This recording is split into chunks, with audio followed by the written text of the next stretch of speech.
अंतिम लड़ाई, एक सच्चे योद्धा की कहानी। रात के 2 बजे का वक्त था।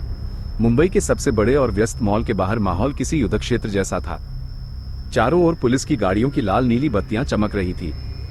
सायरनों की आवाजें हवा को चीर रही थी और हथियारबंद पुलिस वालों ने पूरे इलाके को घेर रखा था।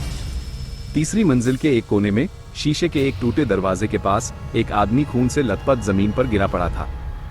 उसका नाम था कुणाल। कुणाल कभी एक जांबाज पुलिस अफसर हुआ करता था, होशियार, ईमानदार और अपने उसूलों के लिए जान तक देने वाला। लेकिन आज वही कुणाल मुंबई पुलिस के मोस्ट वांटेड अपराधियों में से एक था। 3 साल पहले मुंबई में लगातार माफिया गतिविधियां बढ़ रही थी। एसीपी रणवीर, जो कुणाल का वरिष्ठ अधिकारी था, ने उसे एक सीक्रेट मिशन पर लगाया। रघु बजरंगी, शहर का सबसे बड़ा माफिया डॉन, जो ड्रग्स, हथियार और मानव तस्करी के गोरख धंधे में लिप्त था। यह मिशन बेहद संवेदनशील था और सिर्फ चुनिंदा लोग ही इसके बारे में जानते थे। कुणाल ने महीनों तक रघु के नेटवर्क में घुसपैठ की, सबूत इकट्ठा किए और एक दिन जब वो सबूत रणवीर को सौंपने ही वाला था तो पूरी तस्वीर बदल गई। उसे अचानक गिरफ्तार कर लिया गया। उस पर भ्रष्टाचार, माफिया से सांठगांठ और गवाहों की हत्या जैसे झूठे आरोप लगे। असलियत ये थी कि रणवीर खुद ही रघु बजरंगी लाला का सबसे करीबी आदमी था और कुणाल सिर्फ एक मोहरा बनकर इस्तेमाल किया गया था। जेल की काल कोठरी।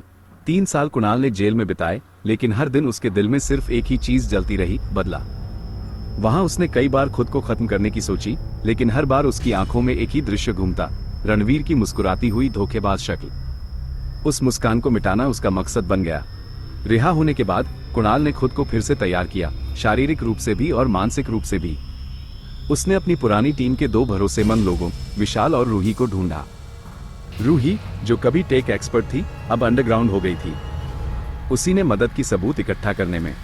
पेनड्राइव में रणवीर और रघु की हर बातचीत, हर सौदे और हर गुनाह की रिकॉर्डिंग थी। उन्होंने तय किया, रघु बजरंगी को खत्म करना ही होगा। एक अंधेरी रात कुणाल और उसकी टीम ने अंधेरी वेस्ट के एक फार्म हाउस पर हमला किया, जहां रघु छुपा था। वहां हुई गोलीबारी में रघु मारा गया, लेकिन वो नहीं जानते थे कि उस जगह पर पहले से ही सीक्रेट कैमरे लगे थे और इस ऑपरेशन की फुटेज वायरल हो चुकी थी। अब कुणाल सिर्फ एक माफिया किलर ही नहीं, बल्कि राष्ट्रीय खतरा बन चुका था। वर्तमान में वापस मॉल के अंदर वह अकेला था। विशाल बाहर था और रूही कहीं एक डिवाइस से पुलिस कम्युनिकेशन इंटरसेप्ट कर रही थी। कुणाल को पता था कि अब कोई बचाव नहीं है, मगर उसके पास एक मौका था, सच्चाई को उजागर करने का। वो खून से लथपथ था, मगर उसकी आंखों में एक अजीब सी शांति थी। उसने विशाल को वो पेन ड्राइव दी और कहा, कमिश्नर तक पहुंचाओ। अगर मैंने तुम्हें दोस्त कहा है तो भरोसा भी है। मेरी मौत से फर्क नहीं पड़ेगा, पर यह सच जिंदा रहना चाहिए। विशाल भाग गया। अचानक विस्फोट की आवाज हुई। दरवाजा तोड़कर पुलिस अंदर घुसी। कमांडो बंदूकें ताने खड़े थे। एसीपी रणवीर सबसे आगे था, उसी रौब और घमंड के साथ। अब कोई रास्ता नहीं है कुणाल, तुझे कानून का सामना करना ही होगा। कुणाल ने मुस्कुराकर जवाब दिया, तू कानून नहीं, तू धब्बा है रणवीर, और मैं आज इस धब्बे को मिटाने आया हूं। गोलीबारी शुरू हुई। दोनों तरफ से गोलियां चली। कुणाल ने 4 कमांडोज को घायल कर दिया, खुद भी 3 गोलियां खा चुका था।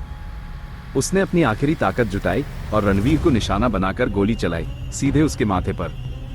रणवीर वहीं गिर पड़ा, उसकी आंखें खुली की खुली रह गईं। कुणाल नीचे गिरा। धीरे धीरे उसका सांस टूटने लगा और आखिर सांसों ने साथ छोड़ दिया। 2 दिन बाद विशाल ने पेन ड्राइव कमिश्नर को सौंप दी। उसमें एसीपी रणवीर और रघु बजरंगी के बीच के सारे कॉल्स, लेन देन की फाइलें, बैंक डिटेल्स और वीडियो फुटेज थे। पूरे देश को हिला देने वाला स्कैंडल खुला। कुणाल निर्दोष साबित हुआ।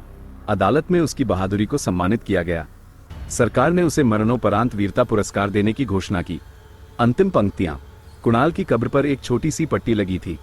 यहाँ एक ऐसा योद्धा सोया है जिसे दुनिया ने गुनहगार कहा, लेकिन इतिहास ने उसे हीरो लिखा। अगर आपको हमारी कहानियां पसंद आ रही है तो कमेंट बॉक्स में बताएं। इससे हमारा हौसला बढ़ता है। और हाँ, लाइव किस्से चैनल को सब्सक्राइब करना न भूलें, ताकि और इसी तरह की कहानियां आप तक पहुंच सकें।